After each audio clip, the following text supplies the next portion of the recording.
Welcome to கலாஸ் foodie. இன்னைக்கு நம்ம கலாஸ் ஃபுட்டியில் ரெஸ்டாரண்ட்டில் சாப்பிடுவோம்ல எக் புர்ஜி, இது எல்லா வெரைட்டி ரைஸ், ஒயிட் ரைஸ் எல்லாத்துக்கும் செம டேஸ்ட்டாக இருக்கும். அதை எப்படி செய்யலான்னு பார்க்கலாம் வாங்க. இது வரைக்கும் நம்ம கலாஸ் ஃபுட்டியை சப்ஸ்கிரைப் பண்ணாதவங்க சப்ஸ்கிரைப் பண்ணிக்கோங்க. அப்படியே பக்கத்தில் இருக்க பெல் ஐகான் சிம்பிளையும் கிளிக் பண்ணிக்கோங்க. ஆல்ன்ற ஆப்ஷனையும் கிளிக் பண்ணிக்கோங்க. அப்போ தான் நாங்கள் போடுற வீடியோஸ்லாம் உங்களுக்கு உடனே நோட்டிஃபிகேஷனில் வரும். 2 முட்டை எடுத்துருக்கேன். அதை நல்லா ஃப்ளஃபியாக அடிச்சுப்போம். நல்லா கொஞ்சோண்டு சால்ட்டு போட்டு நல்லா ஃபஸ்ட்டு ஒரு கடாயை எடுத்து வச்சுப்போம். அதில் 1 டேபிள் ஸ்பூன் குக்கிங் ஆயில் ஊற்றிருக்கேன். இப்போ வெங்காயம் ஒன்று நல்லா பொடியாக நறுக்குனது, ஒரு பெரிய வெங்காயம்.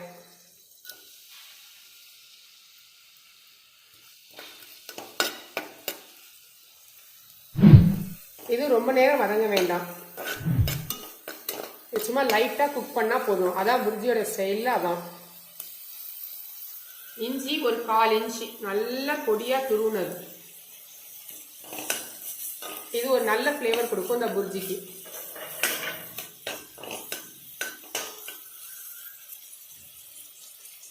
பச்சை மிளகாய் 1.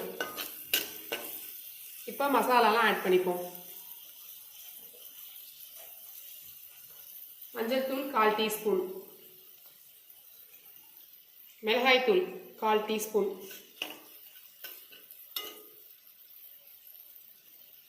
மிளகுத்தூள் 1/2 டீஸ்பூன்,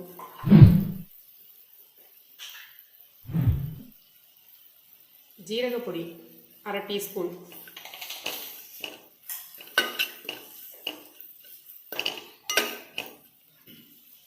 மசாலாக்கு தேவையான சால்ட்,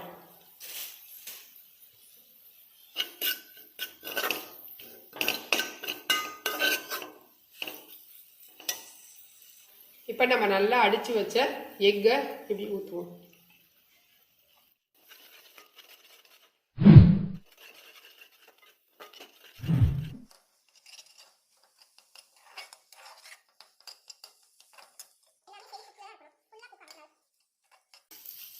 இந்த புர்ஜியில் எல்லாமே செமி குக்குடாக தான் இருக்கணும்.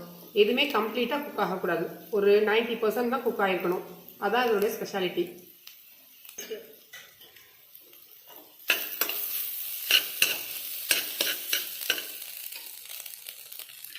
இந்த மாதிரி குக் ஆனோடனே விதையெல்லாம் இல்லாமல் தக்காளி இந்த மாதிரி கட் பண்ணியிருக்கிறோம்.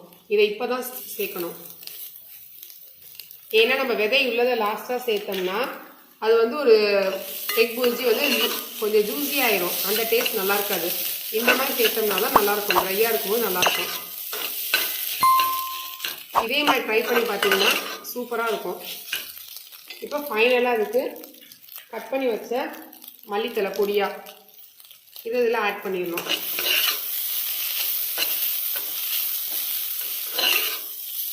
இது எல்லாமே சாப்பிடும்போது க்ரன்ச்சியாக இருக்கணும் நமக்கு.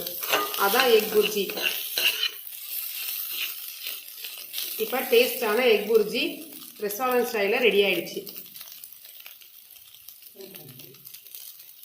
எங்கள் வீடியோ பிடிச்சிருந்தா லைக் பண்ணுங்கள், ஷேர் பண்ணுங்கள், கமெண்ட் பண்ணுங்கள். இது வரைக்கும் சப்ஸ்கிரைப் பண்ணாதவங்க சப்ஸ்கிரைப் பண்ணிடுங்க. தேங்க்யூ.